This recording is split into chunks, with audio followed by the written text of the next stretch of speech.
Ci sono degli angeli che non hanno le ali, ma che hanno gli occhi e il cuore limpidi come il cielo.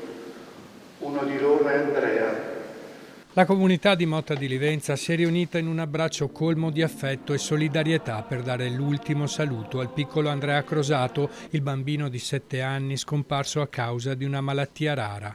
La Basilica di San Nicolò non è riuscita a contenere amici e familiari, tutti venuti a rendere omaggio a un'anima tanto giovane quanto amata. Fra loro anche i compagni della classe prima D della scuola primaria Geronimo Aleandro, tutti con una rosa bianca in mano, uniti nel ricordo del loro amico.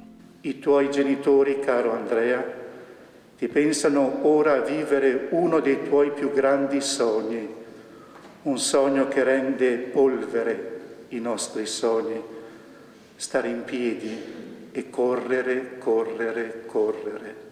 La bara bianca, simbolo di purezza e innocenza, era adornata da un cuscino di rose bianche. A salutare Andrea anche i suoi beniamini dei fumetti, Capitan America, Batman e l'Uomo Ragno, il suo supereroe preferito che figurava anche in una ghirlanda di rose bianche. Accanto a mamma Laura e papà Domingo, chiusi nel loro dolore, nemmeno lui è riuscito a trattenere le lacrime.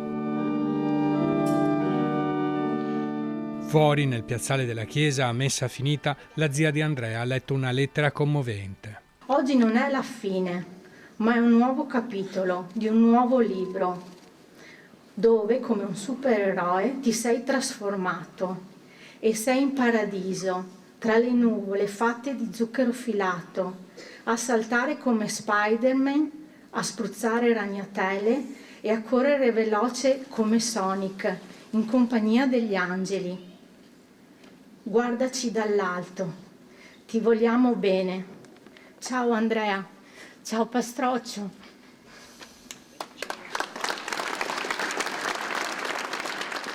Andrea rimarrà vivo nei cuori di tutti coloro che lo hanno conosciuto, un piccolo eroe che anche nel momento dell'addio ha saputo unire una comunità con il suo sorriso indimenticabile. Poi compagni di gioco del piccolo assieme a Capitan America, Batman e naturalmente dall'Uomo Ragno hanno liberato in cielo dei palloncini e deposto delle rose bianche a fianco al loro amico.